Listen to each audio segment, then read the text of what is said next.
Hello friends, this is Neha and welcome to NV Learning Platform.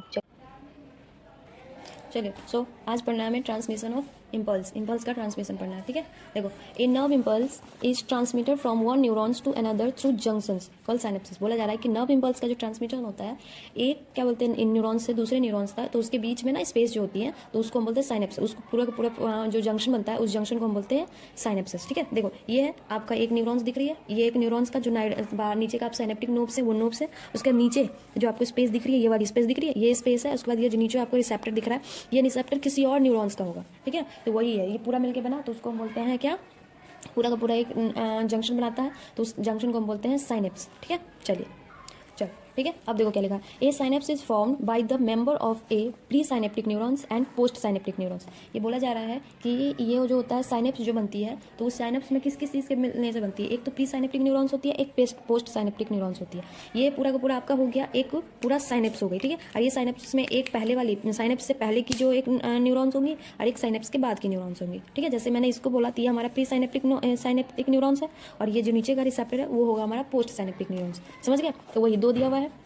और उसके बाद क्या लिखा हुआ है, विच मे और may not be separated by a gap. जो बोला जाए ये प्री साइनेप्टिक न्यूरॉन्स है, ये एक दूसरे से सेपरेट भी होंगी और एक दूसरे से सेपरेट नहीं भी होंगी। उसी के बेसिस पे सेपरेट होने या ना होने के बेसिस पे इसको दो भाग में बांटा गया है। दो मतलब दो बोला गया है, एक इलेक्ट्रिकल साइनेप्स बोलते हैं, दूसरा है केमिकल साइनेप्स। ठीक है, देखो तो यही है, जो अगर दोनों के बीच में स्पेस होंगी तो उसको हम बोलते हैं साइनेप्टिक क्लिप्स, और नहीं सेपरेट नहीं होंगी, स्पेस नहीं होंगी तो उसको बोलते हैं हम नॉन साइनेप्टिक क्लिप्स। उसके बीच में देख समझ गए, गैप है तो साइनेप्टिक क्लिप्स बोलेंगे, और जब गैप नहीं है तो उसको नॉन साइनेप्टिक क्लिप मतलब नहीं बोलते, बस नॉर्मल सा। There are two types of synapse. इसी के बेसिस पे दो तरह के साइनेप्स बोलते हैं, नेमली इलेक्ट्रिकल साइनेप्स और दूसरा chemical synapse. And electrical synapse the membrane of pre and post synaptic neurons are in very close. Electrical synapse में क्या होता है, वो एक दूसरे से बहुत ज़्यादा पास में होते हैं। ठीक है, दोनों के बीच में जो आपको साइनेप्टिक क्लिफ्ट जो बनती है, ये वाली देख रहे हो, ये जो साइनेप्टिक क्लिफ्ट बनी हुई है, ये देखो, ये प्री साइनेप्टिक न्यूरॉन्स है और ये वाली आपकी ये पोस्ट साइनेप्टिक न्यूरॉन्स है। और इसके बीच में जो देख रहे हो स्पेस दिख रहा है आपको, साइनेप्टिक क्लिफ्ट जो बनी हुई है, ये क्लिफ्ट है ना जो इलेक्ट्रिकल साइनेप्स में बिल्कुल नहीं होती, एब्सेंट ही होती है, मान लो बहुत कम, बहुत ज़्यादा कम होता है। ठीक है, जिसकी वजह से क्या होता है, इसका करंट बहुत फ्लो होएगा फास्ट से, जिसकी वजह से electrical current can flow directly. इसमें इलेक्ट्रिकल करंट क्या है, डायरेक्टली फ्लो करता है from one neurons into the other across this synapse. इस साइनेप्स में पूरा का पूरा बहुत फास्ट इसका न्यूरॉन्स का इलेक्ट्रिकल न्यूरॉन्स पास करेगी। समझ गया।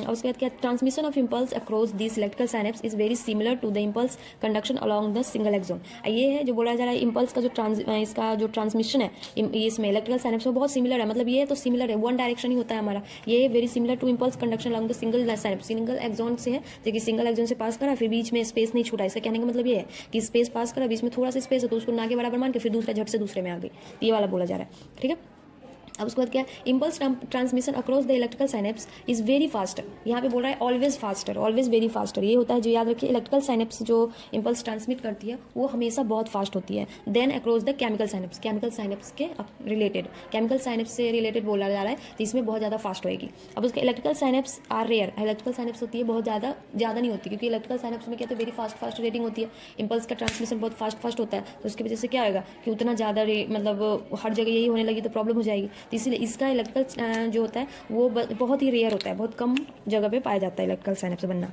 इलेक्ट्रिकल साइनेप्स का फॉर्मेशन है ना वेरी रेयर होती है। समझ गए, देखो यही है एनसीईआरटी में, समझ गए। अब यहाँ पे देखो, टू टाइप्स ऑफ साइनेप्स, दो तरीके के साइनेप्स होते हैं, एक इलेक्ट्रिकल साइनेप्स होती है, केमिकल साइनेप्स होती है। ठीक है, इलेक्ट्रिकल साइनेप्स देखो बीच में बहुत कम स्पेस होता है, साइनेप्टिक क्लिफ्ट 0.2 मतलब बहुत ही ज़्यादा, साइनेप्टिक क्लिफ्ट बहुत कम ना के बराबर होती है, 0.2 नैनोमीटर होती है। और केमिकल साइनेप्स में तो बहुत ज़्यादा होती है, 20 to 50 नैनोमीटर के एवरेज में। डायरेक्शन इम्पल्स क्या है, ये बाई डायरेक्शन है। केमिकल साइनेप्स क्या होता है हमारा, ये होता है हमारा ये कि बाई डायरेक्शनल होता है। समझ रहे हो कि आप एक जगह ये ऊपर से नीचे भी जा सकते हैं, नीचे से ऊपर भी जा सकते हैं, क्योंकि बीच में स्पेस कम है तो आपस में इंटरचेंज होता रहता है। केमिकल साइनेप्स में, ये इलेक्ट्रिकल साइनेप्स का बात था। ठीक है, केमिकल साइनेप्स यूनिडायरेक्शनल होती है, इसीलिए हमने पढ़ा था कि न्यूरॉन्स हमारा यूनिडायरेक्शन, क्यों, क्योंकि केमिकल साइनेप्स ज़्यादा मात्रा में होते हैं इसके लिए। समझ गए।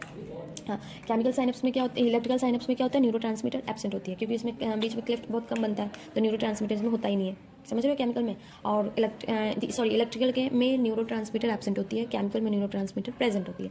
इलेक्ट्रिकल में कंडक्शन का स्पीड फास्टेस्ट होता है, इसमें फास्ट होता है। साइनेप्टिक डिले फेटिव एब्सेंट, मतलब इसमें क्या होता है कि साइनेप्टिक डिले का कहने का मतलब है कि धीरे धीरे हो जाना, ऐसा नहीं होगा, क्योंकि इसका एग्जांपल बेस्ट एग्जांपल है कार्डिक मसल्स में होती है। कार्डिक मसल्स में हमें साइनेप्टिक्स बनाना सबसे ज़्यादा फास्ट, सबसे ज़्यादा जल्दी होता रहता है, तो इसीलिए इसमें क्या होता है, डिलेइंग नहीं होती, थकते भी नहीं है।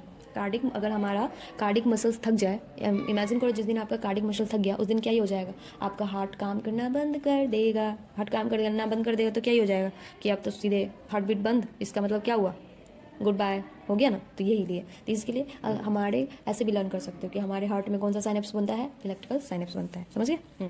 अब बाकी सब में केमिकल साइनेप्स।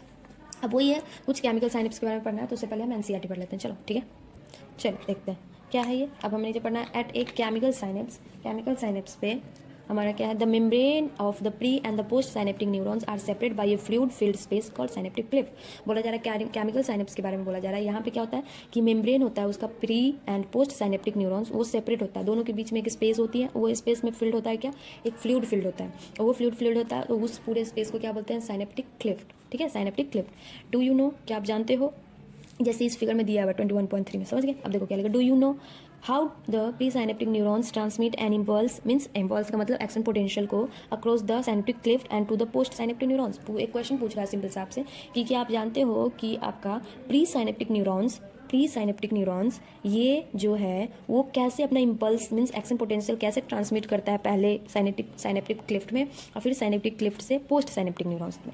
एक ये सिंपल सा क्वेश्चन पूछा हुआ है। अब देखो उसके बाद क्या बोल रहा है, द केमिकल कॉल, ये पूरा का पूरा इसका बताएगा। The chemical call neurotransmitter, एक केमिकल है जो न्यूरो ट्रांसमीटर जिसको हम बोलते हैं, हाँ neurotransmitter are involve in the transmission. वही बोला जा रहा है कि ये इस क्वेश्चन पूछा उसका आंसर दिखा रहा है कि एक केमिकल है जिसको न्यूरो ट्रांसमीटर बोलते हैं, इस प्रोसेस में वो इन्वॉल्व होती है, इम्पल्स होता है at the synapse. The axon terminal contain, एक एक्सोन टर्मिनल, ये हमारा तो एक्सोन टर्मिनल ही है जो मैंने बता दिया पहले ही, ये कंटेन करता है हमारा क्या, एक्सोन टर्मिनल कंटेन करता है वेसाइकल, एक वेसाइकल होती है फील्ड, वो फील्ड होता है विद दिस न्यूरो ट्रांसमीटर, इस न्यूरो ट्रांसमीटर को फील्ड होता है। मतलब ये देख रहे हो ये न्यूरो ट्रांसमीटर, ये हमारा एक्सोन टर्मिनल है, उसके अंदर थोड़ा छोटा छोटा वेसाइकल, वेसाइकल का मतलब ये बॉल जैसे मतलब कटोरी, ये कटोरी लेकिन ये खुला हुआ रहता नहीं है, बंद है, एक बॉल है, एक बॉल है, इसके अंदर छोटे छोटे से बॉल है, इस बॉल के अंदर क्या है, इसी बॉल में क्या है आपका कि न्यूरो ट्रांसमीटर अंदर रहती है, यही न्यूरो ट्रांसमीटर है जो आगे जाके क्या होगा, बर्स्ट होगा। देखो when the impulse action potential arrive at the axon terminal, मतलब वो ऊपर से पूरा का पूरा आपका डेंड्रोन से, मींस जैसे नीचे जाएगी तो सबसे पहले डेंड्रोन से आपका सेल बॉडी, सेल बॉडी से एक्सोन में,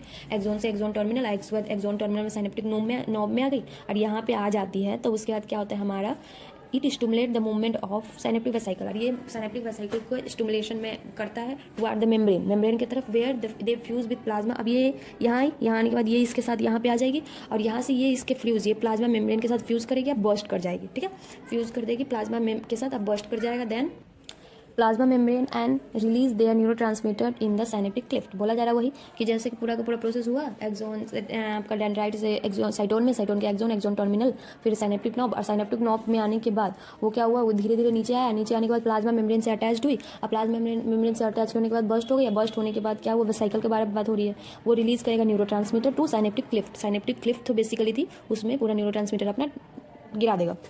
अब क्या है, द रिलीज न्यूरोट्रांसमीटर जो साइनेप्टिक क्लिफ्ट में है वो बाइंड करेगा विद स्पेसिफिक रिसेप्टर। अब क्या है ये जितने, क्योंकि बहुत सारे न्यूरोट्रांसमीटर रिलीज होंगे तो अपने अपने जिसका जो रिसेप्टर्स होंगे, जिसके लिए जो रिसेप्टर है उससे अपने स्पेसिफिक, मतलब स्पेसिफिक जो इसके लिए होंगे उस रिसेप्टर से बाइंड करेगी। अब प्रेजेंट जो आपका पोस्ट साइनेप्टिक नोड जो मैंने अभी आपको दिखाया कि ये वाला देख लो, बैक करके अगर मैं दिखाऊँ तो देखो यहाँ पे दिख रहे हो, हाँ ये वाला जो आपका, ये तो प्री वाली से रिलीज हुई, प्री होने से ये साइनेप्टिक क्लिफ्ट में लगी, और फिर यहाँ पे देख लो ये रिसेप्टर्स है, ये रिसेप्टर्स है, तो इस रिसेप्टर में जिसका जो रिसेप्टर होगा उसके साथ ये अटैच्ड हो जाएगी। ठीक है, चलिए हाँ, उसके बाद जिसके साथ जो था उसके साथ ये क्या करेगा, ये अटैच्ड हो, पोस्ट साइनेप्टिक मेम्ब्रेन पे था उसके साथ बाइंड हो जाएगी। This binding open ion channel allowing the entry of, अब उसके बाद वो रिसेप्टर पे बाइंड करी, और रिसेप्टर पे बाइंड करी जो प्रेजेंट होता है पोस्ट साइनेप्टिक में। अब उसके बाद क्या हुआ कि ये बाइंड होने के बाद वो एक, अब दूसरे डेंड्रॉन्स पे क्या होगा कि वो आयन चैनल को ओपन कर देगा। जिस आयन चैनल से ओपन होने के बाद अब जो आयन्स है, जो वो आयन उसके अकॉर्डिंग अंदर जनरेट हो जाएगी, एक पोटेंशियल जनरेट करेगी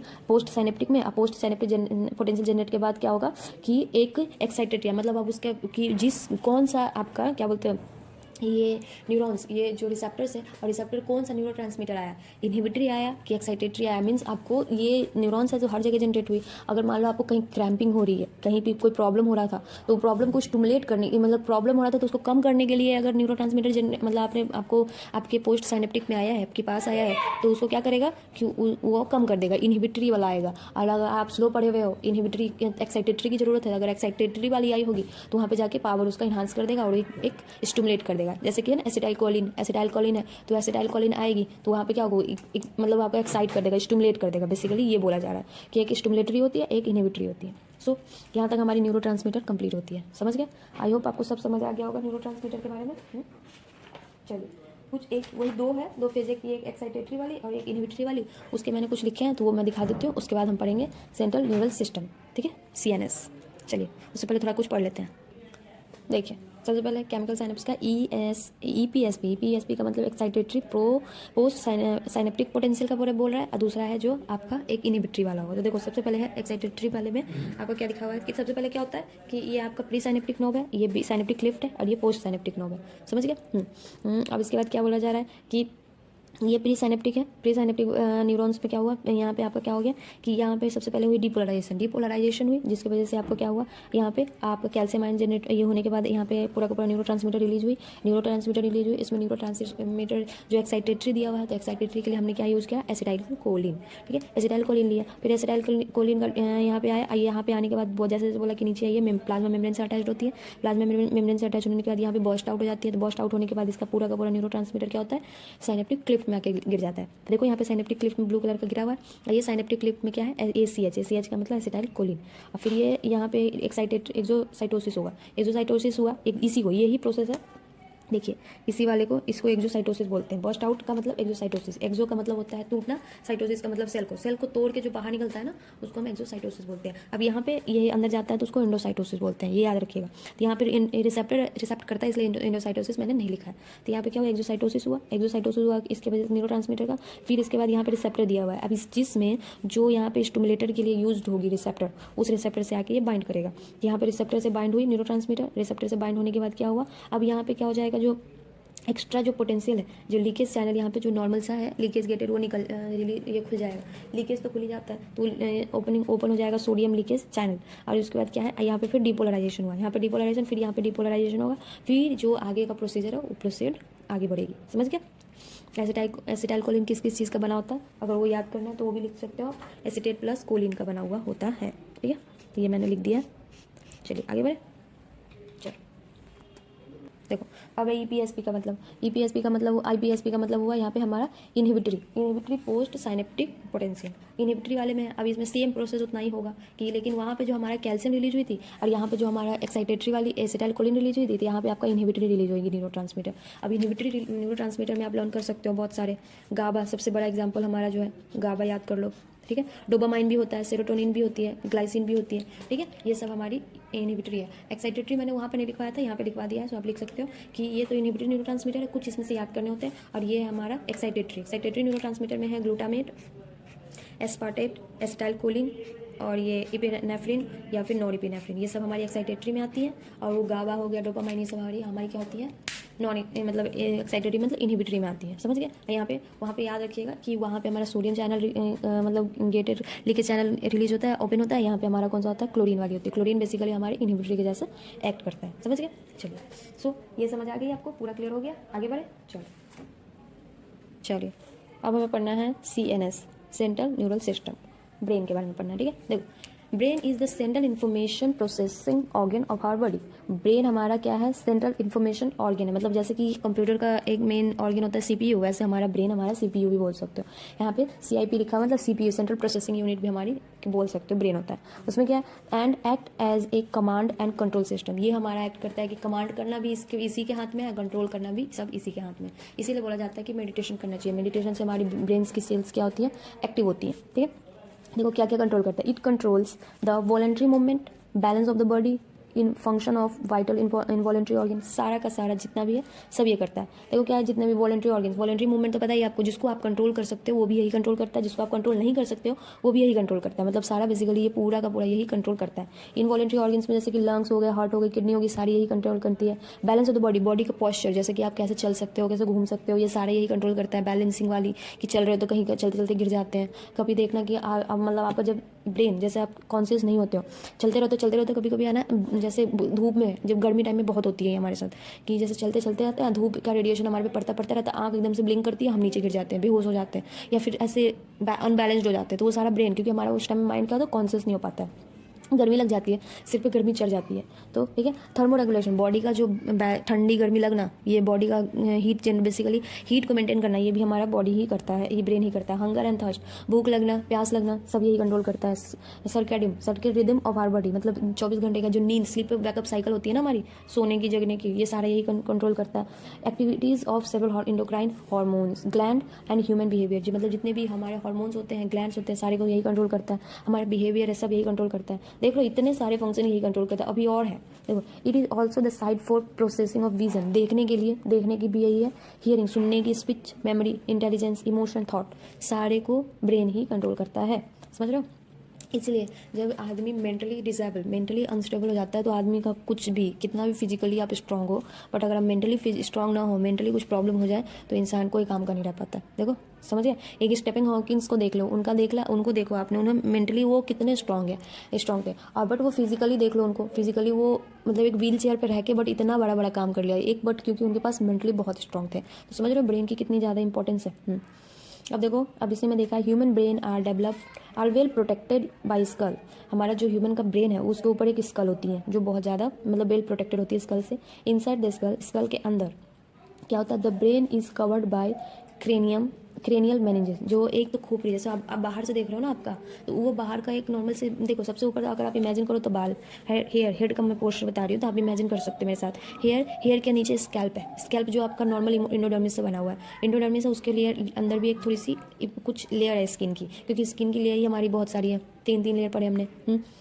फिर वो एपिडर्मिस, इंडोडर्मिस, मेसोडर्मिस, मेसो इंडो, ये तीनों लेयर तो होंगी। फिर उसके बाद क्या है, आपका स्कल आया, स्कल के अंदर आप देखो, अब तीन आपको मतलब कवरिंग दिखा रहा है ब्रेन की। अब उसके बाद आपको ब्रेन की कवरिंग दिखा रहा है, समझ रहे हो। ये तो आपका हेड हुआ, हेड के अंदर मतलब आपका हेयर के ऊपर मतलब एपिडर्मिस, फिर मेसो, फिर इंडो के बाद आपका स्कल आया, स्कल के अंदर अब इसके बाद दिखा रहा है कि मेनिंजेस, जिसको आप कवरिंग ऑफ द ब्रेन भी बोल सकते हो, समझ रहे हो।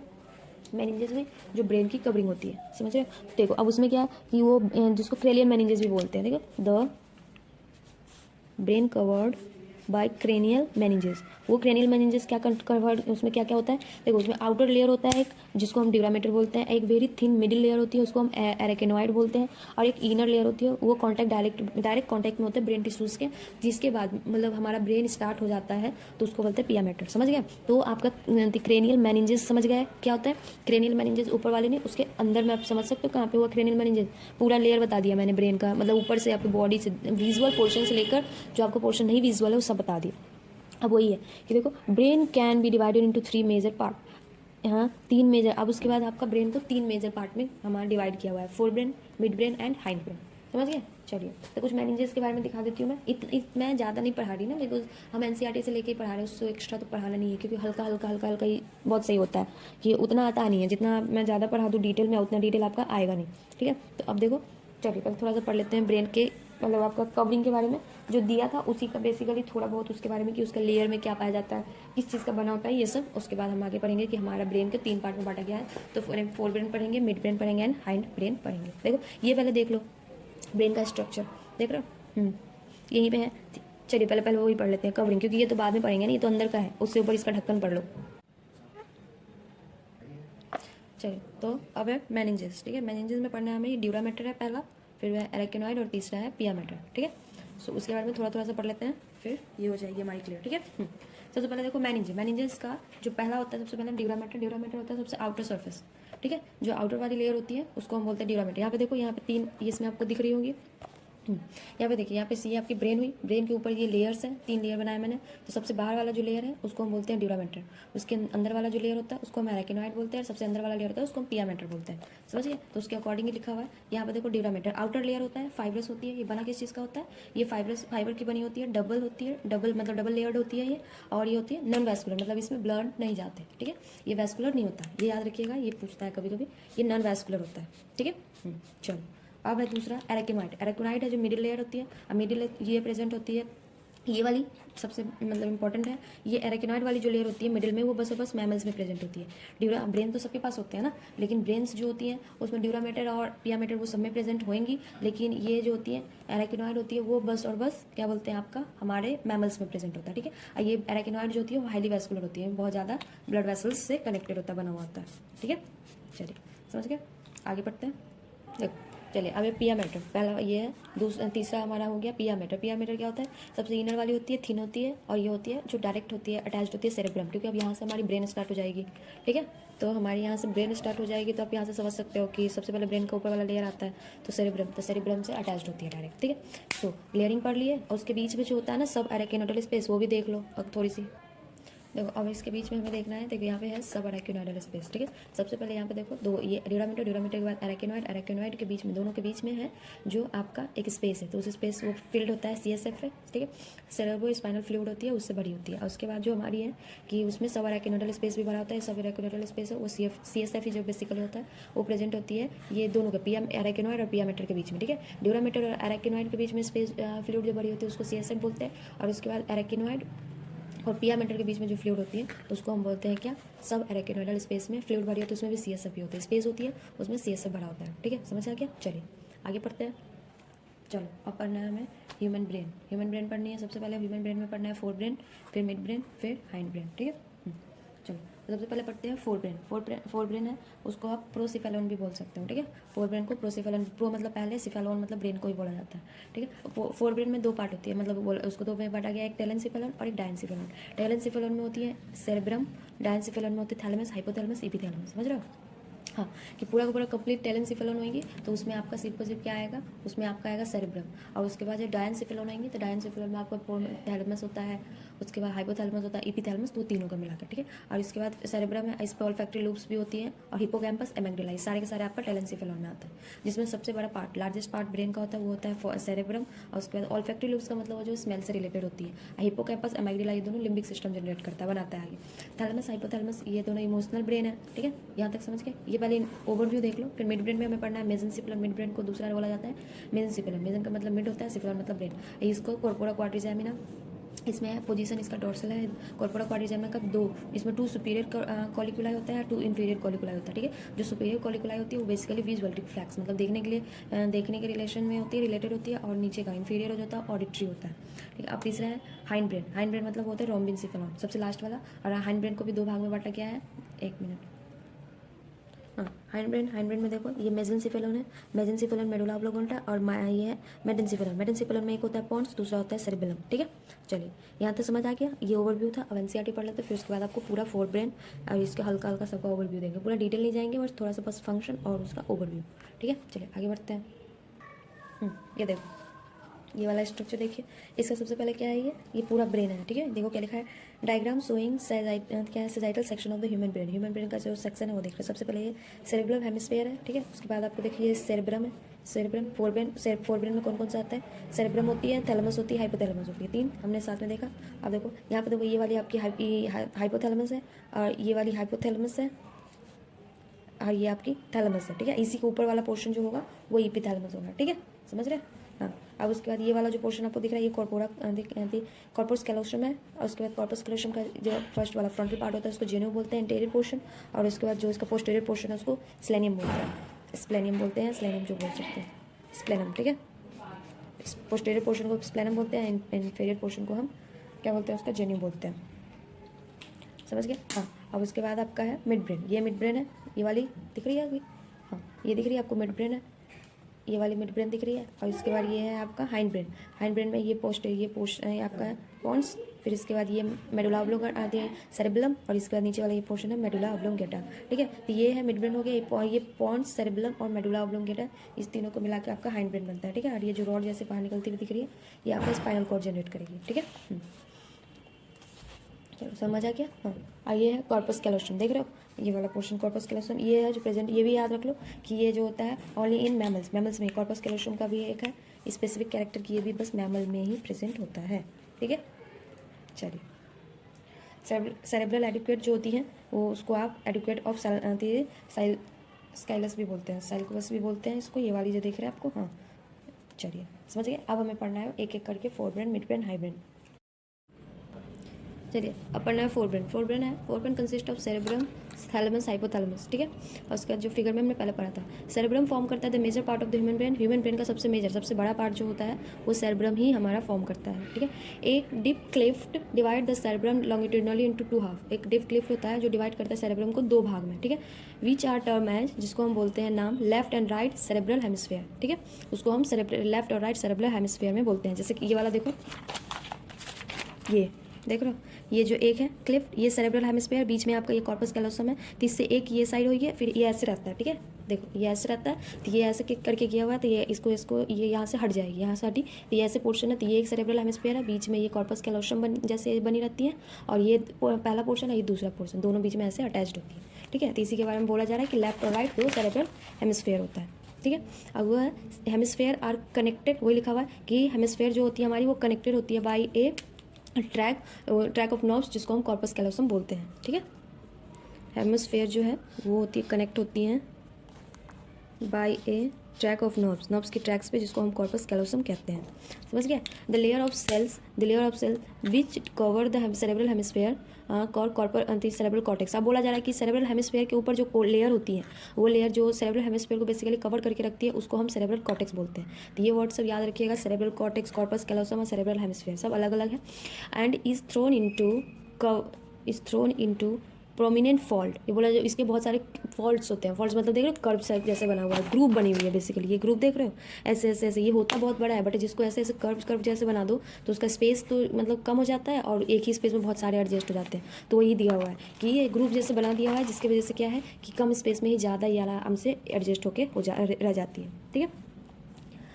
और उसके बाद देखो ये हो गया the cerebral cortex is refer to as a grey matter due to its grey appearance. बोला जा रहा है कि इसका जो ब्रेन का जो सेरेब्रल कॉर्टेक्स होता है वो ग्रे कलर का होता है। ये ग्रे कलर का होता है क्यों? क्योंकि इसमें एक ग्रेस कलर का अपीयरेंस होती है, इसके लिए। ये ग्रे और वाइट मैटर दो है, आगे देखोगे तो आपको दोनों में अलग अलग भी होंगे। स्पाइनल कॉर्ड में ग्रे पहले, ये इस वाले में हमारा जो है ब्रेन में ग्रे हमारा बाहर आता है और वाइट अंदर, और स्पाइनल कॉर्ड में जस्ट इसका अपोजिट होता है। सो ये लाइन याद करने की है। और उसके बाद the neuron cell divide are concentrated here giving the colour. अब बोला जा रहा है कि न्यूरॉन सेल है जो इसका, क्यों ये ग्रे कलर का इसलिए होता है क्योंकि न्यूरॉन सेल है बॉडीज एक दूसरे से क्या होता है कॉन्सेंट्रेट, मतलब इकट्ठा हो जाता है एक साथ, और एक उसको एक ग्रेस कलर का अपीयरेंस देता है। Cerebral cortex contain motor areas. अब सेरेब्रल कॉर्टेक्स में क्या क्या होता है वो दिया हुआ है हमारे पास, ठीक है। मोटर एरियाज होती हैं, सेंसरी एरियाज होती है, and large region that are neither clearly sensory nor motor in function. एक होता है मोटर एरियाज, ठीक है, एक होती है सेंसरी एरियाज, और एक होता है वो एरियाज होता है जहाँ पे वो न क्लियरली मोटर होता है और न क्लियरली सेंसरी होता है, जिसको मिक्स नर्व बोलते हैं, ठीक है। These region are called association areas, जहाँ पे जिसको हम एसोसिएशन एरियाज भी बोलते हैं, are responsible for complex function like intersensory association, memory, communication, इस सब में ये इसका फंक्शन है। मतलब ये सब जो आप बेसिकली सेंसरी का काम क्या है कि वो सेंसरी है जो आप किसी ऑर्गन से लेकर आपके सीएनएस तक मैसेज लेके जाता है, और उस दोनों के बीच में ट्रांसमिशन। फिर वहाँ पे जो फंक्शन होगी कि मान लो जैसे हमारा नॉर्मल आपका हाथ जल गया, तो हाथ जल जाता है तो वो मैसेज कि आपको ब्रेन तक कौन पहुँचाता है, वो सेंसरी नर्व पहुँचाएगी कि हाँ भाई ये इस पर डालने की वजह से, गैस पर उंगली डालने से हाथ जलती है। फिर वहाँ पर हाथ जलती है तो फिर मोटर नर्व्स क्या करेगी? अब मोटर नर्व का काम है कि वो गैस का मैसेज पहुँचाना उस ऑर्गन पे। कैसे थोड़ी ना है कि मतलब रखे रहो, वो आपका ऑर्गन थोड़ी ना बोलेगा ब्रेन की हाँ भाई जल रहा है, मजा आ रहा है, ऐसा नहीं बोल सकते ना, तो फिर जल्दी से हटा लेते हो। तो वो मोटर नर्व सीएनएस क्या करता है, मोटर नर्व मतलब सीएनएस मैसेज भेजता है मोटर नर्व के थ्रू, वो हाथ को जिससे हम फटाफट हटा लेते हैं, समझ गए। अब मिक्सड होता है जिसका कुछ दोनों काम करता है, जो एक मतलब मोटर नर्व भी वही काम करता है और सेंसरी नर्व का काम भी वही करता है, ठीक है। अब चलो ये समझ गए कि यहाँ पे इंटरसेंसरी एसोसिएशन बोला जा रहा है। इंटरसेंसरी एसोसिएशन का मतलब दो सेंसरी के बीच में एसोसिएशन करता है, मेमोरी में हेल्प कराती है, और ये कम्युनिकेशन जितने भी फंक्शन है सारे के सारे। न्यूरॉन्स क्या है?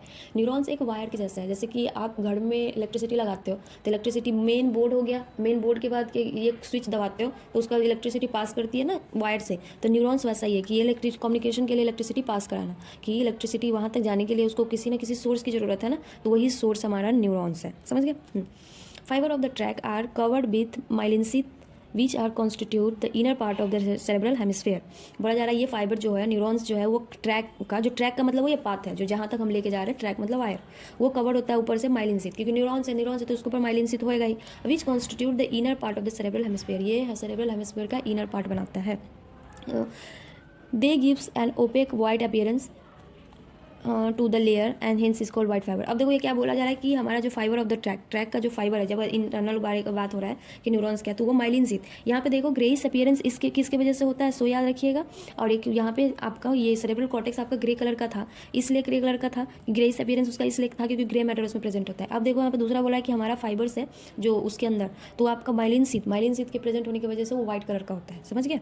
उसकी अपीयरेंस है ना जो व्हाइट कलर की हो जाती है सेरेब्रल हेमिस्फीयर में। अब समझ सकते हो कैसे कि सबसे पहले हमारा सेरेब्रल कॉर्टेक्स बाहर वाला पोर्शन, सेरेब्रल हेमिस्फीयर को ही तो कवर कर रहा था ना सेरेब्रल कॉर्टेक्स, तो सेरेब्रल कॉर्टेक्स आपका ग्रे कलर का हुआ। सीएनएस का बात हो रहा है, ब्रेन का बात हो रहा है, और सेरेब्रल हेमिस्फीयर कॉर्टेक्स के अंदर सेरेब्रल हेमिस्फीयर है, तो समझ रहे हो सेरेब्रल हेमिस्फीयर हमारा व्हाइट कलर का है due to the presence of और due to the deposition of क्या, माइलिन शीथ। समझ गए, चलिए यहाँ तक समझ आ गया। ये आपका इसी को हम इसको व्हाइट मैटर बोलते हैं। अब देखो क्या है, the cerebrum wrapped around the structure is called thalamus. अब जो बोला जा रहा है कि सेरेब्रम जो हमारा सेरेब्रम है, तो जहाँ तक वो wrapped अराउंड मतलब वो उसके वहाँ तक आके रुक जाता है पूरा, ये पोर्शन है यहाँ पे देखिए। देखो थैलेमस क्या है, ये पूरा सेरेब्रम है, यहाँ तक आने के बाद वो उसका ग्रूविंग बनना ये बंद हो गया, तो ये हमारी हो गई थैलेमस। ये पोर्शन हो गई यहाँ पे थैलेमस, और इसी के दोनों के बीच में जो होता है वो इसके थैलेमस के थोड़ा सा ऊपर होता है, उसको हम बोलते हैं ईपीथैलेमस। समझ रहे हो, चलिए ये बोला जा रहा है कि सेरेब्रम है जो ब्रैप्ड हो गया उसको थैलेमस बोलते हैं, थैलेमस है which is a major coordinating centre. वो मेजर कोऑर्डिनेटिंग सेंटर होता है for sensory and motor signalling दोनों के लिए।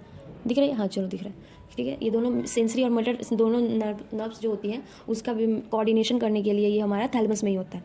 Another very important part of the brain, दूसरा ब्रेन का सबसे इंपॉर्टेंट पार्ट कौन सा है हमारा, हाइपोथैलेमस, ठीक है। इसको हम क्या बोलते हैं, master of the master gland, है ना, वो हाइपोथैलेमस है। Lie at the base of the thalamus, thalamus के नीचे होता है, समझ गए। ईपी थैलेमस यहाँ पे देखो ये होगा, यहाँ पे ईपी थैलेमस और सबसे नीचे जो होंगी वो हाइपोथैलेमस होगी, याद रखिए, ठीक है। तो वो होती है जो बेस पे थैलेमस के होते हैं। हाइपोथैलेमस का मेन फंक्शन क्या है, hypothalamus contain a number of centre. Hypothalamus में बहुत सारे सेंटर्स होते हैं, किस किस चीज़ के, विच कंट्रोल, जिसमें कुछ एग्जाम्पल दिए हैं, which control our body temperature, हमारे बॉडी थर्मो रेगुलेशन हाइपोथैलेमस ही कराती है। Urge for eating and drinking, जो थर्स्टी भूख लगना प्यास लगना सब हाइपोथैलेमस पे डिपेंड है, वही हमें कंट्रोल करती है। It also contains several group of neurosensory cell, इसमें बहुत सारे न्यूरोसेंसरी सेल्स भी होते हैं, ऑल फैक्टर एपिथेलिया वगैरह, ठीक है। अभी secrete hormones call hypothalamic hormone, ये हार्मोन जो सिक्रीट करेगा उस हार्मोन्स को हम क्या बोलते हैं, हाइपोथैलेमिक हार्मोन्स, ठीक है। Inner part of this cerebral hemisphere का जो इनर पार्ट है, and A group of associated deep structure like amygdala, hippocampus, etc form a complex structure called limbic loops और लिम्बिक सिस्टम। अब देखो क्या बोला जा रहा है कि inner part of cerebral hemisphere का जो इनर पार्ट होता है, मतलब बन गया, और उसके अंदर जो पोर्शन मतलब जो कर्व होने के बाद, जैसे ये गोला है, गोला होने के बाद ये कर्व है, ये वाली पोर्शन और ये वाली पोर्शन, तो ये कुछ तो बनाएगी ना स्ट्रक्चर, तो इसी की बात हो रही है। तो ये पार्ट है जो आपका एक दूसरे से एसोसिएट हो जाता है, अलग अलग नहीं है, सारे एसोसिएट हो जाते हैं, और एसोसिएट होने के बाद एक स्ट्रक्चर बना देता है, उसको हम बोलते हैं लिम्बिक सिस्टम। वो स्ट्रक्चर बनाता है उसको हम बोलते हैं लिम्बिक सिस्टम, और लिम्बिक सिस्टम में बहुत सारे स्ट्रक्चर होते हैं, मतलब एक पूरा सिस्टम बना दिया लिम्बिक सिस्टम। और वो किस किस चीज़ के मिलने से बनता है, वो बनता है एमिगडालास के बनने से, हिपोकैम्पस के बनने से, जैसे यहाँ पे देखो आपको 1 मिनट यहाँ पे नहीं दिया है, 1 मिनट जाइए, ये देखिए जैसे इसमें क्या क्या होता है, इसमें जो आपका लिम्बिक सिस्टम होता है इसमें हाइपोथैलेमस भी होता है, तो यहाँ पे हमारा हाइपोथैलेमस है, तो इसी के आजू बाजू सारे होंगे, इसी के आजू बाजू आपका एमिगडाला भी होंगे, हिपोकैम्पस, सारा एक साथ होगा, और सारे मिलकर एक दूसरे का फंक्शन कोऑर्डिनेट करके बनाते हैं, ठीक है। वो एक दूसरे का सब एक दूसरे पर डिपेंडेंट हो जाता है एक लिम्बिक सिस्टम बनाने के लिए। लिम्बिक सिस्टम बेसिकली क्या है, ये हमारा ना मेनली इमोशनल ब्रेन है, जैसे हमारा इमोशनल ब्रेन होता है, बहुत जो लोग कुछ लोग होते हैं बहुत इमोशनल होते हैं, हाँ, तो उनकी क्या होती है, उनकी ये लिम्बिक सिस्टम है ना बहुत ज़्यादा हाई होंगी उसमें, ठीक है, वो बहुत ज़्यादा इमोशनली बोलते हैं ना कोई बंदे कि बहुत इमोशनल है चाहे जो भी है, तो उनकी एमिगडाला वाली पोर्शन और उनकी लिम्बिक सिस्टम बेसिकली बहुत ज़्यादा हाई है, समझ रहे हो, बहुत ज़्यादा एक्टिव रहता है उनका, हर बात पे छोटी छोटी बातों पर इमोशनल होना, रोना धोना, तो उनका खराब है, एमिगडाला खराब है। चलो ठीक है, समझ गए, चलो ठीक है। तो ये है यहाँ पे देखो लिखा भी हुआ है अलॉन्ग विद द हाइपोकैम्पस के साथ, हाइपोथैलेमस के साथ। देखो यहाँ पे तो हमने पढ़ लिया कि लिम्बिक सिस्टम में एक तो एमिगडाला होता है, एक हिपोकैम्पस होता है, ठीक है। ये हिपोकैम्पस है, ये हाइपोथैलेमस है, सो दोनों को साथ में ये मत कर देना, एक एमिगडाला और हिपोकैम्पस दोनों लिम्बिक सिस्टम बनाता है, और लिम्बिक सिस्टम के साथ हाइपोथैलेमस जुड़ के ये बना देता है हमारा वो सारे के सारे लिम्बिक सिस्टम और हाइपोथैलेमस दोनों मिलकर हमारा बेसिकली मतलब ये बिहेवियर, जैसे कि इमोशनल होता है, expression of the emotional reaction, जितने भी इमोशनल रिएक्शन होते हैं, एक्साइटमेंट हो गई, प्लेजर हो गई, रेज हो गई, गुस्सा, फियर, सब उसको कंट्रोल करना, उसको इन्हांस करना, कंट्रोल करना सब इसके हाथ में ही है, ठीक है। मोटिवेशन भी, बहुत सारे लोग मोटिवेटेड होते हैं, डिमोटिवेटेड होते हैं, सारे लिम्बिक में, इसीलिए लिम्बिक सिस्टम हमारा बहुत इंपॉर्टेंट है। वैसे ब्रेन ही इंपॉर्टेंट है, ब्रेन के बिना तो दुनिया ही नहीं चलेगी, ह्यूमन बींग ही नहीं चलेगा, ब्रेन ही इंपॉर्टेंट है। लेकिन ब्रेन में लिम्बिक सिस्टम, अगर आप मोटिवेशन होना चाहते हो तो अपने लिम्बिक सिस्टम को हाई करो। उसमें भी देखो, उस पर भी डिपेंडेंट है। अगर लिम्बिक सिस्टम की प्रेशर आपकी हाई हो गई, उनकी क्वांटिटी मतलब उनका मतलब जब आप उनको बैलेंस बना के रखो तभी ठीक है, लेकिन हाई हो जाएगी तो अब मोटिवेशन के साथ साथ आपका इमोशनल फियर मतलब इमोशन भी बढ़ जाएगा, इमोशन बढ़ जाएगा, उसमें आपको रेज, गुस्सा भी, फियर भी सारे बढ़ जाएंगे, एक्साइटमेंट भी बढ़ जाएंगे। और सबसे इंपॉर्टेंट देखो, it involve in the regulation of sexual behaviour, sexual behaviour में भी रेगुलेट करके रखता है कि हाँ, कि जैसे डिमांडिंग होती है, अर्ज होती है जो लोगों की, तो वो सबको भी यही बैलेंस करके कंट्रोल करके रखता है। समझ गए? चलिए, सो हमारा ये बेसिकली फोर ब्रेन का इतना ज़्यादा था, वो एनसीईआरटी के अकॉर्डिंग खत्म हो गया। एनसीईआरटी के अकॉर्डिंग हमें इतना ही पढ़ना है, इससे ज़्यादा नहीं पढ़ना है, ठीक है। अब कुछ जो मैंने इसमें लिख रखा है, दिख रहा होगा, एक रुक जाओ, इसमें तो बहुत सारे मैंने लिख दिए हैं ऐसे ही, मतलब बट उतना करना नहीं है आपको। इसका तो मैंने अलग अलग लिखा है, देखो दिख रही है आपको? हाँ, आई होप दिख रही होगी। इतना पढ़ना नहीं है, इतना आपको बिल्कुल पढ़ना नहीं है, बहुत ज़्यादा है ये। मैंने सेरेब्रम का अलग से फंक्शन लिखा है, हाइपोथैलेमस का अलग से लिखा है, सेरेबेलम का अलग से लिखा है, तो इतना कुछ नहीं है। बेसिक जो है सेरेब्रम हमारा मतलब पूरा का पूरा जितना भी आपका बायोलुकुलर मोटर न्यूरॉन्स है, मोटर बोलने के लिए, कंट्रोल करने के लिए, इनवॉलेंट्री मूवमेंट कंट्रोल करने के लिए, देखने के लिए, ऑल्फैक्टरी एपिथेलिया, ये सब के लिए ज़्यादा मेंटेन है। जो मेन है वही याद करो, उतना हार्ड याद करने की जरूरत नहीं है। ये तो आपको पता ही होगा, हाइपोथैलेमस हमारा अभी बताया मैंने, हंगर, थर्स्ट, सेटिस्फाइंग सेंटर सब होता है। थर्मो रेगुलेटर थर्मोस्टेट का करता है, उसमें रिसेप्टर करता है, ये कंट्रोल करता है sexual desire of the body. अभी हमने पढ़ा लिम्बिक सिस्टम के साथ। It also control heart rate and breathing rate, heart rate breathing rate को भी यही कंट्रोल करता है हमारा, ठीक है। तो यहीं तक रहने दो, उससे ज़्यादा पढ़ने की जरूरत नहीं है। चलो आगे बढ़े। चलो ये फोर ब्रेन के बारे में ये देख लो थोड़ा सा, इसके बाद ज़्यादा नहीं पढ़ना है। देखो ये है हमारा ब्रेन, ठीक है। ये जो फोर ब्रेन का स्ट्रक्चर बेसिकली मैंने बनाया, दिख रहा है? हाँ चलो, उसमें कुछ पोर्शन है। देखो ये जो वेंट्रिकल है, क्या है, मीडियन फिशर, ऐसे पढ़ने की जरूरत नहीं है, एनसीईआरटी लेवल तक ही पढ़ो, उससे ज़्यादा नहीं पढ़ना है, ठीक है। मीडियन फिशर है, दिख नहीं रहा होगा, आई थिंक दिख रहा है। चलो, मीडियन फिशर है, ये सेरेब्रम है आपका बीच में, फोर ब्रेन के बीच में, ये वाली पोर्शन सबसे बड़ी वाली जो पोर्शन दिख रही है वो सेरेब्रम है। सीएसएफ जिसमें फिक्स मतलब होती है सेरेब्रो स्पाइनल फ्लूइड, सेरेब्रम है। इसके डायनसिफेलॉन, लेटरल वेंट्रिकल, एक और दो, ये इसके third ventricle, fourth ventricle, hind brain जिसको बनाता है, सेरिबेलम है नीचे वाला, ये बेसिकली पूरा ब्रेन है हमारा। स्पाइनल जो रॉड लाइक है वो स्पाइनल कॉर्ड है, ठीक है, हो गई। आइए इसके बाद ये सेरेब्रल एडिक्वेट है जो मिड ब्रेन और हाइंड ब्रेन, समझ रहे हो? चलिए आइए है कॉर्पस कैलोशन। कॉर्पस कैलोशन क्या होता है देखो, ये thick bundle of neurons which are coordinated with both hemisphere. ये भी अभी हमने पढ़ा कि जैसे ये हमारी हो गई हेमिस्फेयर, सेरेब्रल हेमिस्फेयर की ये एक पोर्शन हुई थी, ये ऐसी जो बनी होती है इसमें ऐसे लाइनिंग, जो बेसिकली फिक्स करने के लिए, तो फिक्स करने के लिए जो होती है ना, तो वो जो दोनों को अटैच करके रखता है, तो वही हमारा है कि दोनों आपका पोर्शन ऐसे अटैच, ये दोनों ऐसे फिक्स नहीं होता, राइट और लेफ्ट हेमिस्फेयर ऐसे फिक्स्ड नहीं होता है, ठीक है, जो आप सोचो कि ऐसे फिक्स्ड होता है। बीच में ये मान लो कि आपका कॉर्पस कैलोशम रहती है, ये दोनों इसके ऊपर अटैच होती है, इसका हाफ पोर्शन एक के साथ होएगा, हाफ पोर्शन इसके साथ होएगा, समझ रहे हो? ऐसे होती है, दोनों अलग अलग होती हैं ऐसे, हाँ बेसिकली अगर सोचो तो ऐसे होती है, बट इसका भी पोर्शन टूटता है, ये दोनों हाफ दोनों एक दूसरे से अटैच होता है, समझ रहे हो? एक तरीके से इसका हाँ एग्जाम्पल, बेस्ट एग्जाम्पल जो है, हाँ वैसे अखरोट को ब्रेन बोला ही जाता है, जो अंदर वाला, हाँ अगर आप अखरोट को तोड़ो तो फिर अंदर में तोड़ने के बाद एक सी मतलब आपको लाइनिंग दिखती है, वो लाइनिंग को ही आप कॉर्पस कैलोसम समझ लो कि आधा इधर चली जाए आधा इधर चली जाए, तो वो कॉर्पस कैलोसम जैसी होती है, समझ रहे हो? हाँ कि एक बच्चों का ना ये आता है चॉकलेट वाला डब्बा, डेयरी मिल्क या फिर किंडर जॉय वाला, तो उसको भी दो तो 2 पार्ट में चले जाते हैं ना, दोनों बड़े हाफ हाफ, बीच में एक लाइनिंग जैसी होती है, दोनों का फिक्स करके ऐसे फिक्स करने वाली होती है कि अगर दोबारा से चिपका होता है ऐसे चिपक जाती है। फिर ये आर्टिफिशियल ब्रेन जो होता है लेबोरेटरी में रखी रहती है ना, उसको भी देखो तो दोनों को अगर बीच से तोड़ो तो हट जाती है, दोनों को साथ में आप मैग्नेट जैसे लगाया रहता है, वो आपस में चिपक भी सकती है, तो वो कॉर्पस कैलोसम को ही दिखा रहा है कि वो एक कॉर्पस कैलोसम है, वो दोनों को आपस में, और वो उसके अंदर ही जितने भी न्यूरॉन्स होते हैं वो एक बंडल, कॉर्पस कैलोसम बेसिकली एक न्यूरॉन का बंडल ही है जो कोऑर्डिनेट करता है दोनों हेमिस्फेयर को एक दूसरे से कोऑर्डिनेट करके काम चलाता है। वो कॉर्पस कैलोसम बस और बस मैमल्स में ही प्रेजेंट होता है, ये एक बेसिक फीचर है, सबसे इंपॉर्टेंट याद रख लेना, ये सारे में नहीं होते, मैमल्स में ही कॉर्पस कैलोसम पाया जाता है। ब्रेन्स तो सारे मतलब वर्टिब्रेट्स में पाए जाते हैं, बट कॉर्पस कैलोसम की बात आएगी तो सिर्फ मैमलिया में ही पाई जाएगी, मैमल्स में ही पाई जाएगी, ठीक है, समझ गए? चलिए आगे बढ़े। अब देखो, अब है हमारा मिड ब्रेन है जिसको हम क्या बोलते हैं, मेसेंसिफेलॉन कॉर्पोरा क्वाड्रिजेमिना इसमें प्रेजेंट इसका होता है, ठीक है।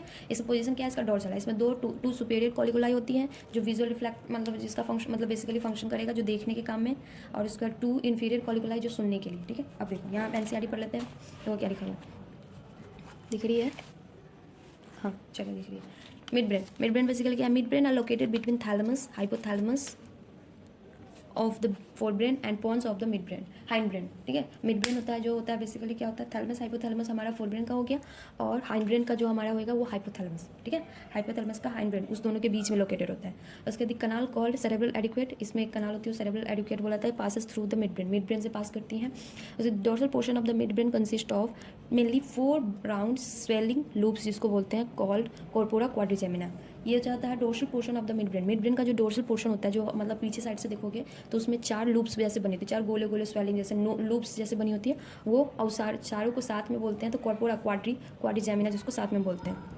मिड ब्रेन देखो अब क्या है, मिड ब्रेन और हाइंड ब्रेन दोनों को साथ में मिला के हम ब्रेन स्टेम बनाते हैं। अब देखो ब्रेन और हाइंड ब्रेन में भी सारे नहीं होते, जो ब्रेन स्टेम बनाते हैं, तो अगर आपको एग्जांपल ऑप्शंस में दिया जाए कि ब्रेन स्टेम में कौन होता है, मिड ब्रेन और हाइंड ब्रेन, तो हाइंड ब्रेन में भी एनसीईआरटी में दिया है mid brain and hind brain, तो आप लिख सकते हो, लेकिन वो नीट में नहीं लिख सकते, क्योंकि नीट में हाइंड ब्रेन का मतलब हाइंड ब्रेन में तो आपका सेरेबेलम भी आता है ना, बट ब्रेन स्टेम सेरेबेलम नहीं बनाती।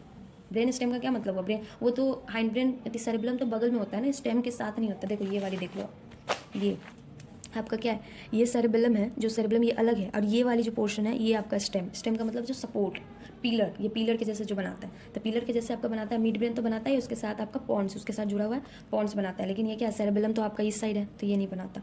पॉन्स मेडुला दोनों बनाएगा क्योंकि ये स्ट्रेट जा रही है नीचे, फिर इसके बाद नीचे स्पाइनल कॉर्ड बन रही है, तो ये स्टेम पिलर तो बना रहा है, लेकिन हाइंड ब्रेन तो अलग है ना, ये तो अलग एक पूरा का पूरा लीफ के जैसा है ना, ये पूरा अलग से, तो वो ब्रेन स्टेम नहीं बनाता। समझ गए, चलिए ये याद रखने की चीज़ है, ठीक है। अब उसके बाद हमें पढ़ना है हाइंड ब्रेन है, उसको हम रोम्बिसिफेलोन बोलते हैं, ठीक है। उसमें 2 पढ़ना है कि आपका है हाइंड ब्रेन है एक क्या होते हैं, यहाँ पे देख लो, माइलेंसिफेलोन जिसको हम बोलते हैं मेडुला ऑब्लोंगाटा, और एक है मेटेंसिफेलोन जो उसमें पॉन्स होंगी एक, और एक होगी सेरेबेलम, ठीक है। चलिए देखिए एनसीईआरटी देखो, हाँ यहाँ पे देखो hind brain comprises pons, hind brain में क्या क्या होता है सो देखो, hind brain comprises pons, cerebellum, medulla also called medulla oblongata, medulla को हम मेडुला ऑब्लोंगाटा भी बोलते हैं। Pons consist of fibre track that interconnect different region of the brain. बोला जा रहा है एक्सक्यूज मी, बोला जा रहा है कि पॉन्स है जो कनेक्ट करता है मतलब फाइबर, वो पूरा का पूरा फाइबर का ट्रैक है जो एक दूसरे से इंटरकनेक्ट करता है, बहुत सारे रीजन, ब्रेन के बहुत सारे रीजन आपस में एक दूसरे से कनेक्टेड होते हैं। यहाँ पे cerebellum has very convoluted surface in order to provide the additional space for many more neurons. बोला जा रहा है कि जो आपका क्या बोलते हैं सेरेबेलम, अब देखो सबसे बड़ा था सेरेबेलम, उसके बाद छोटा सेरेबेलम नहीं होता है क्योंकि इसमें भी बहुत ज़्यादा स्पेस होता है, एक दूसरे को वो भी ऐसे एडजस्ट करके रखा हुआ है ना कि वो काफ़ी ज़्यादा एक एक्स्ट्रा एडिशनल स्पेस अपने अंदर कवर करके रखे कि इसको फाइनली आगे जाके बहुत सारे फंक्शंस न्यूरॉन मतलब बहुत सारे न्यूरॉन्स को एक साथ इकट्ठा करके रखेगा तो बहुत सारे फंक्शंस कंट्रोल कर पाएगा।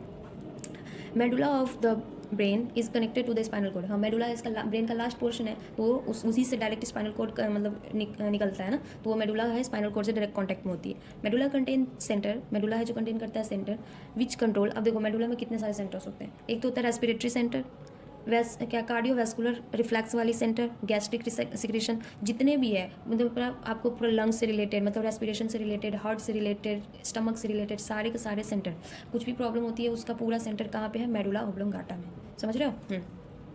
ब्रेन है, ब्रेन स्टेम फॉर्म, अब देखो लिखा हुआ है brain stem form connection between brain and spinal cord. Brain stem है जो आपका ब्रेन और स्पाइनल कॉर्ड के बीच में ये स्टेम बनाता है, मतलब दोनों के बीच में कनेक्शन बनाता है। हमारी ब्रेन तो बन गई, ब्रेन के बाद स्पाइनल कॉर्ड है, तो दोनों के बीच में कनेक्शन है, जो स्टेम लाइक स्ट्रक्चर उसी के नीचे से आपका स्पाइनल कॉर्ड से पूरा फंक्शन जाता है। 3 major region make the brain stem. अब इसमें आपको पूरा क्लियर कर भी दिया है, यहाँ पे बस लिखा था कि ब्रेन स्टेम बनाता है आपका मिड ब्रेन और हाइंड ब्रेन, अब यहाँ पे देखो लिख दिया है 3 मेजर रीजन है जो आपका ब्रेन स्टेम बनाता है। वो क्या है, मिड ब्रेन बनाता है, उसके बाद हाइंड ब्रेन का पॉन्स बनाता है और मेडुला ऑब्लोंगाटा बनाता है। समझ रहे हो, तो ये कंफ्यूज मत करना, यहाँ पे आपको कहीं भी सेरेबेलम नहीं दिया है, तो सिर्फ मिड ब्रेन दिया हो तो ये भी सही हो सकता है, लेकिन उतना इजी एनसीईआरटी नीट में नहीं पूछता, ये वाली लाइन पूछेगी। समझ गया, चलिए सो हो गई हमारी, आगे बढ़ते हैं। देखो function of the cerebellum, cerebellum का भी फंक्शन हम देख लेते हैं, ठीक है। देखो क्या है, मेंटेन करता है बॉडी पोस्चर, बॉडी इक्विलिब्रियम, मतलब बैलेंस, बॉडी को बैलेंस करने का बेसिकली किसका काम है, सेरेबेलम का, ठीक है। तो देखो जो होता है ना अल्कोहल जो लेते हैं तो उनका डायरेक्ट इफेक्ट जो होता है अल्कोहल को हमारी सेरेबेलम पे ही पड़ता है, हमारा हाइंड ब्रेन के सेरेबेलम पे ही पड़ता है, क्योंकि अल्कोहल पीने के बाद आदमी अपना बैलेंस खो देता है ना, इधर उधर डोलता रहता है, तो वही है उसकी मेन बॉडी पोस्चर, वो स्ट्रेट नहीं रह पाता, वो बैलेंस बन के खड़ा नहीं हो पाता है, तो क्योंकि वो डायरेक्ट उसका अल्कोहल में जो हमारे केमिकल्स होते हैं वो हमारे ब्रेन में सेरेबेलम पे इफेक्ट करते हैं, तो वो अपनी बॉडी को इक्विलिब्रियम में लाके नहीं रख सकता है। कंट्रोल रैपिड मस्कुलर मूवमेंट, अब मसल्स का मूवमेंट मतलब वो खड़े होने के लिए क्या है, पिलर है हमारा बोन्स है, और उसके बॉडी इक्विलिब्रियम में है, उसके ऊपर मसल स्ट्रेच खड़ी नहीं रहेगी, हिलती रहेगी तो फिर खड़े नहीं हो पाओगे। और control all the involuntary movement, हमारी बॉडी की जितनी भी इनवॉलेंट्री मूवमेंट्स होती हैं हाँ, वो सारे के सारे हमारा सेरेबेलम ही कंट्रोल करता है, ठीक है, सेरेबेलम। और इसके बाद प्रोवाइड करता है प्रीसेस टू द वॉलेंट्री मूवमेंट, और ये है जो प्रिसीजन वॉलेंट्री मूवमेंट के भी फंक्शन को अंडर कंट्रोल बाय सेरेबेलम। जितने भी वॉलेंट्री मूवमेंट होते हैं, इनवॉलेंट्री सारे कंट्रोल सेरेबेलम ही करता है। अब वॉलेंट्री में भी कुछ होते हैं जो ये सेरेबेलम ही कंट्रोल करता है, समझ गए। तो सेरेबेलम के फंक्शंस को आप अच्छे से याद कर लो। मेन काम है इसका सेरेबेलम का कि हमारा बॉडी का पोस्चर मेंटेन करना, बॉडी को इक्विलिब्रियम में रखना, बैलेंस रखना बेसिकली, ठीक है। मेन काम कि उसको जैसे आप स्ट्रेट चलते हो, कॉन्शियस माइंड से चलना, खड़े होना, स्ट्रेट रहना, ये आपका ब्रेन सेरेबेलम ये होता है, ठीक है। और वही सेरेबेलम आप जब शराब पीते हो, अल्कोहल लेते हैं, तो उस टाइम हमारे डायरेक्ट अल्कोहल का जो स्टिमुलस सेंटर है वो सेरेबेलम ही है। सेरेबेलम को सबसे पहले वो जाके स्टिमुलेट करता है और उसका अनबैलेंस कर देता है, समझ गए। चलिए, और फिर दूसरा याद कर लो कि जितने भी इनवॉलेंट्री फंक्शंस होते हैं, सारे के सारे इनवॉलेंट्री फंक्शंस हमारा कौन कंट्रोल करता है? सेरेबेलम कंट्रोल करता है, ठीक है। आगे बढ़े, चलो अब मेडुला का भी देख लेते हैं। देखो मेडुला में कौन कौन से सेंटर्स होते हैं, बेसिकली मैंने बता दिया, इसमें कुछ है याद कर लो। सलाइवेशन सेंटर भी मेडुला में होते हैं, स्वेलिंग सेंटर भी मेडुला में ही होती हैं, हाँ। डिफिकेशन सेंटर भी मेडुला में ही होता है। मतलब जितने भी आपको खाना, किसी भी खाने को देख के आपके मुंह में जो पानी आता है ना, वो सारे सेंटर वो मेडुला ही आपको स्टिमुलेट करता है कि हाँ टेस्टी खाना है, चलो सैलिवेशन स्टार्ट कर देते हैं, तो वो भी मेडुला में ही होता है। स्वेलिंग सेंटर किसी भी खाने को, मतलब खाना खाते हैं उसके बाद आपको कैसे उसको पचाना है, कैसे उसको स्टिमुलेट करके सैलो करना है, वो भी वही। डिफिकेशन सेंटर बोला जा रहा है जब बाथरूम करते हो, मतलब पॉटी, तो अच्छे से उसको पूरी तरह से क्लीन करना, पूरा वो सारे के सेंटर आपको मेडुला में होता है। वॉमिट सेंटर मेडुला का ही है, ठीक है। रेस्पिरेटरी सेंटर, रिदम सेंटर बताया ही, कार्डियोवास्कुलर सिस्टम दिया हुआ था। कफिंग एंड स्नीजिंग सेंटर, मतलब कफ होगा, स्नीज होना, सारे सेंटर मेडुला में ही। डाइजेस्टिव एंजाइम, गैस्ट्रिक सेंटर सारे मेडुला में है, समझ गए। समझ गए यहाँ तक। चलिए, कुछ डिजीज़ दी हुई है, जो डिजीज़ अभी ज़रूरी नहीं है बट मैंने लिख दिया था ऐसे ही। ये मेरे 2 साल पहले वाले पेजेस की है, तो याद कर सकते हो आप, ऐसे देख लेना, इसमें से पढ़ लेना। अगर प्रॉब्लम हो तो मुझे फिर मैसेज करना, मैं समझा दूंगी, अभी के लिए ज़रूरी नहीं है। चलिए, ये देखो, ये है हमारा cerebellum, second largest part of the brain. जैसे मैंने बताया आपको, पहला हमारा कौन सा है बताओ? पहला हमारा है सेरेब्रम, ठीक है, और सेकंड वाला हमारा है सेरेबेलम, ठीक है। अब इसमें देखो, ये हमारा सेरेबेलम वाला, जो सेरेबेलम लास्ट वाला पोर्शन था, जो इधर आपको पेड़ जैसे पेड़ है, पेड़ के बाद एक जैसे आपको लीफ जैसा स्ट्रक्चर दिखा हुआ है। अब उसके सेरेबेलर, ये इसमें क्या क्या है, ये वाली जो ये वर्मिस है, जो कोऑर्डिनेशन करता है बिटवीन बोथ हेमिस्फीयर। अब इसमें भी 2 हेमिस्फीयर होती हैं, एक राइट साइड, एक लेफ्ट साइड वाली, तो दोनों के बीच में, जैसे उसमें क्या था आपका कॉर्पस कैलोशम था, वैसा ही इसमें एक वर्मिस जैसा पोर्शन आता है जो हमको कोऑर्डिनेट करता है दोनों हेमिस्फीयर के लिए। सेरेबेलर के दोनों हेमिस्फीयर को कोऑर्डिनेट करके रखता है। उसके अंदर कुछ फोल्ड्स होती हैं, जैसे मैंने बताया कि फोल्ड्स इसलिए होती है कि उसमें ज़्यादा न्यूरॉन्स को एक दूसरे से, मतलब ज़्यादा न्यूरॉन्स को अंदर रख सके, ठीक है। अब उसके बाद ये फोल्ड्स है, उसके बाद सेरेबेलर, ये कॉर्टेक्स है जो आउटर वाली, हाईली कॉइल्ड, एक सेरेबेलर कॉर्टेक्स होंगी, एक सेरेबेलर मेडुला होंगी। सेम ये पूरा का पूरा आपका फोरब्रेन के जैसा ही, फोरब्रेन में जैसा था वैसा ही है। ये सेरेबेलर कॉर्टेक्स है, बाहर वाला पोर्शन, जो ये ग्रे कलर का ही होगा क्योंकि हमारा ब्रेन का पार्ट है, और ये हाईली कॉइल्ड होती है, फोल्डेड होती है। और इसके बाद ये आउटर पोर्शन, और दूसरा है सेरेबेलर मेडुला, और दूसरा पोर्शन है जो इनर वाली आपकी सेरेबेलर मेडुला है। तो ये वाली इनर होंगी, इनर है तो इसके लिए क्या होगा, जो इसका इनर वाली व्हाइट मैटर होगी, समझ गए, क्योंकि इसमें माइलिन से प्रेजेंट होता है। ये दोनों लर्न कर लीजिए। अभी ये जो ग्रुप जैसी बनी हुई है आपको, इसको अर्बर व्हाइट बोलते हैं, ट्री ऑफ लाइफ, ठीक है, ये याद रख लीजिए। ये जो ग्रुप्स हैं, जो ग्रुप्स जैसे दिख रही है, उसको हम अर्बर व्हाइट बोलते हैं, ट्री ऑफ लाइफ, जीवन का पेड़, समझ रहे। ट्री ऑफ लाइफ किसको बोलते हैं? आप याद रखिएगा उसको, क्या किसको बोलते हैं? ट्री ऑफ लाइफ, जीवन का पेड़। फंक्शन ऑफ द सेरेबेलम, जो हाँ मेन फंक्शन जो था मैंने यहाँ पे लिख दिया है कि balancing and coordination of the body movement को कैसे बैलेंस करके रखना है, कोऑर्डिनेट करके रखना है, वो मैंने लिख दिया है। ये वाला मेडुला ऑब्लोंगाटा जो कंट्रोल करता है ऑल बॉडी सिस्टम, जितने भी बेसिकली जितने भी आपके रिफ्लेक्स हैं और जितने भी सेंटर है सारे मेडुला ऑब्लोंगाटा में ही है, बॉडी रिफ्लेक्स वो करता है, ठीक है। चलिए, ये हो गई हमारी। अब हम इसमें ना कुछ ये फ्रंटल बेन्स, आपने ये फ्रंटल पैराइटल पढ़ा होगा, टेम्पोरल बोन्स, तो उसमें कुछ फंक्शंस होते हैं, वो एरिया भी देख लेते हैं अभी हम, बट लूप्स वाले, और उसके बाद हम कल का इसमें बच जाएगा हमारा एक रिफ्लेक्स एक्शन और दूसरा हमारा सेंसरी। तो वो दोनों हम लोग क्या करेंगे, अगले वाले में पढ़ लेंगे, क्योंकि काफ़ी बड़ा हो जाएगा। तो हम लोग एक क्या बोलते हैं, रिफ्लेक्स एक्शन और सेंस ऑर्गन, वो एक चैप्टर में कर लेंगे। चैप्टर काफ़ी लंबा है तो एक लेक्चर में हो जाएगा। चलो आगे बढ़े। चलिए, loops of each hemisphere, her hemisphere में कुछ लूप्स होते हैं। देखो, जैसे frontal loops, parietal loops, temporal loops and occipital loops, उस सब के अकॉर्डिंग उसके कुछ फंक्शंस हैं, वो आपको पता होना चाहिए। तो इसके लिए मैं बता दे रही हूँ कि ठीक है, ये बेसिकली ये फंक्शन मेन है, तो ये वाला आप याद कर सकते हो। फ्रंटल लूप्स का मेन फंक्शन क्या है? Memory, learning, reasoning and creative ideas, ये सारे आपका क्या है, फ्रंटल लूप्स में ही होते हैं। मतलब जितने भी आपको किसी बात को याद रखना, पढ़ना, रीजनिंग कर, मतलब आपको रीजनिंग वाले क्वेश्चन सॉल्व करने जितने भी हैं, क्रिएटिव आइडियाज़ जो आपके दिमाग से आते हैं, वो सब किस कौन से ब्रेन के कौन से पार्ट से आते हैं, हेमिस्फेयर के फ्रंटल लूप से आते हैं, ठीक है। मोटर स्पीच जो बोलने की कैपेबिलिटी होती है, ठीक है, वो सारे के सारे क्या होते हैं आपका ये फ्रंटल लूप्स में ही आते हैं। बहुत सारे होता है ना लोग जो जैसे कि पढ़ लेते हैं लेकिन वो आपको समझा नहीं पाते, क्योंकि दिमाग जैसे लिखने में बहुत लोग बहुत ज़्यादा स्मार्ट होते हैं कि आपको लिख के पूरा एक्सप्लेन कर देंगे, लिख के आपको उनका कॉपी देखोगे तो आपको काफ़ी ब्रिलियंट दिखेगा, बट वो आपको मतलब स्पीच करके बोल करके मतलब वोकेबलरी उनकी ज़्यादा अच्छी नहीं होती, वो एक्सप्लेन नहीं अच्छे से कर पाते, डिस्क्राइब नहीं अच्छे से कर पाते हैं, तो उनकी क्या होती है मोटर स्पीच एरिया जो होती है उनकी ज़्यादा एक्टिव नहीं होती है, वो प्रॉब्लम होता है उसमें, ठीक है। मीन्स प्रॉब्लम नहीं कह सकते, मीन्स मोर एक्टिव नहीं होगा, हाँ प्रॉब्लम होगी तो कभी नहीं बोल पाएंगे, वो उनके अंदर थोड़ा डर रहता है कि वो तो इंटरैक्ट बेसिकली नहीं कर पाते होंगे, हाँ यही होता होगा, खराब नहीं होता होगा। पैराइटल, अब देखो दूसरा क्या पैराइटल है, पैराइटल में क्या है बेसिकली सेंसरी चीज़ है, ये पैराइटल चीज़ है जो आपका मतलब वो थोड़ा पैराइटल उसको प्यार से समझ लो, क्योंकि प्यार बहुत सेंसिटिव होती है ना, वैसे याद करने के लिए बता रही हूँ मैं, वो बहुत मतलब सेंसरी होते हैं उनके, बहुत ज़्यादा टच, किसी भी चीज़ को छूते हो, गर्मी ठंडी मतलब पेन जो भी आपको होता है वो जो पूरा होता है वो पैराइटल से समझ लो, ठीक है। तीसरा आपका है टेम्पोरल, टेम्पोरल आपका स्पीच एरिया, ये भी आपका बोलने के लिए और उसके सुनने की मतलब बोलने की और सुनने की जो बेसिकली है वो आती है आपको टेम्पोरल में, ठीक है। उसके बाद है ऑसिपिटल, ऑसिपिटल मतलब तो बेसिकली आप याद ही कर सकते हो, ऑसिपिटल में हमारा क्या होता है ब्रेन आँखें होती है ना ऑसिपिटल कॉन्डाइल में, तो ऑसिपिटल कॉन्डाइल का बेसिकली आपका विजुअल रीजन से रिलेशन है कि देखने की, समझ गए। चलिए सो रहने देते हैं आज के लिए यहीं तक, नहीं ये भी पढ़ लो, sensory area, association area, motor area, ये भी तो पढ़ना है ना, ये पेज भी लिखे हुए हैं, ये भी पढ़ लो, उसके बाद फिर रहने देंगे। देखिए हमने पढ़ा था कि हमारा सेरेब्रल कॉर्टेक्स है जो न्यूक्लियाई कंटेंट करती है, उसमें 3 तरीके का आपका क्या बोलते हैं 3 टाइप्स होते हैं फंक्शनल एरिया, ठीक है। फंक्शनल एरिया में हमने पढ़ा था एक होता है हमारा क्या सेंसरी, फिर एक होता है मोटर और एक दोनों का एसोसिएशन, मतलब जिसमें सेंसरी भी होते हैं मोटर भी होते हैं, ठीक है। तो बेसिकली देखो यहाँ पे लिख भी दिया मैंने, ये सेंसरी है, ये आपका मोटर है। सेंसरी है जिससे मैसेज जा रही है मतलब किसी ऑर्गन से, हाँ, और इसके बाद फिर यहाँ पे एसोसिएशन है, मतलब यहाँ पे सेंसरी मोटर दोनों होंगी, तो ये हमेशा दोनों बीच में ही होगा, और फिर ये मोटर है तो यहाँ से मैसेज वापस आएंगे। देखो ये क्या है थैलेमस, ये वाली जो आपको दिख रही है वो डंबल से, ये थैलेमस है, ये रूफ इपीथैलेमस बताया था मैंने, सबसे ऊपर होता है, हाइपोथैलेमस नीचे होता है, तो अगर रूफ ऑफ द थैलेमस भी बोल सकते हो आप इपीथैलेमस को आप रूफ ऑफ द थैलेमस भी बोल सकते हो, ठीक है, तो ये गलत नहीं होएगा, रूफ ऑफ थैलेमस, थैलेमस के रूफ भी बोलोगे इपीथैलेमस को तो वो गलत नहीं होएगा, ठीक है। चलिए तो ये आपका हो गया आपका इपीथैलेमस, ये नीचे हो गई हाइपोथैलेमस, ये हो गई आपकी थैलेमस।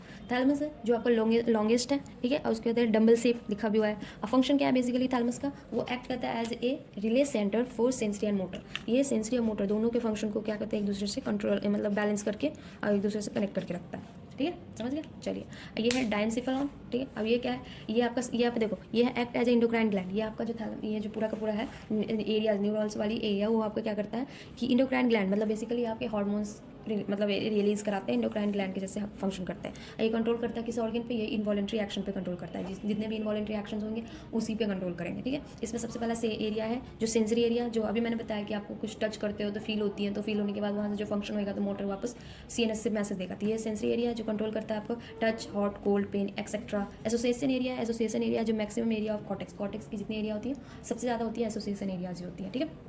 फंक्शन में क्या है इसका memory association with sensory input communication, जितने भी एसोसिएशन होते हैं ये वो पूरा का पूरा कम्युनिकेशन का वो एसोसिएशन एरिया ही कंट्रोल करके रखता है, ठीक है। चलिए आगे बढ़े। अब ये मोटर एरिया कंट्रोल करता है basically the movement of voluntary, समझ लो। सेंसरी एरिया आपका इनवॉलेंट्री पे अटैक करती है, मतलब इनवॉलेंट्री को कंट्रोल करती है, और मोटर एरिया है जो आपको वॉलेंट्री पे कंट्रोल करता है, और एसोसिएशन एरिया है जो दोनों को एसोसिएट करके रखता है, ठीक है, समझिए। चलिए सो हो गई हमारी, अब हमें पढ़ना है इसमें रिफ्लेक्शन और सेंस ऑर्गन। तो सेंस ऑर्गन में हमें बेसिकली 2 पढ़ना है मेजर, एक आई पढ़ना है और दूसरा ईयर पढ़ना है, कुछ ऑप्टिकल लूप्स हैं जो पढ़ने हैं, बस 2 ही मेन ज़्यादा करके पढ़ना है। सो इसके बाद ही हमारी चैप्टर कंप्लीट हो जाएगी। चलिए ठीक है, सो आज के लिए रहना देते हैं, एंड चैनल सब्सक्राइब कर देना, शेयर कर देना, और इस वीडियो को जितना शेयर करो कर दो, फिर रेगुलरिटी में मैं बनी रहूँगी। और फिर यही है मैंने लिख दिया हुआ है, तो ये मैं अभी पढ़ा नहीं रही हूँ क्योंकि लेक्चर बहुत लंबा हो जाएगा, इसलिए नहीं मैं पढ़ा रही। मैंने पढ़ ये करके रखा है, नोट्स बना दिए मैंने, बट मैं पढ़ा नहीं रही हूँ। चलिए ठीक है, चलिए ओके बाय।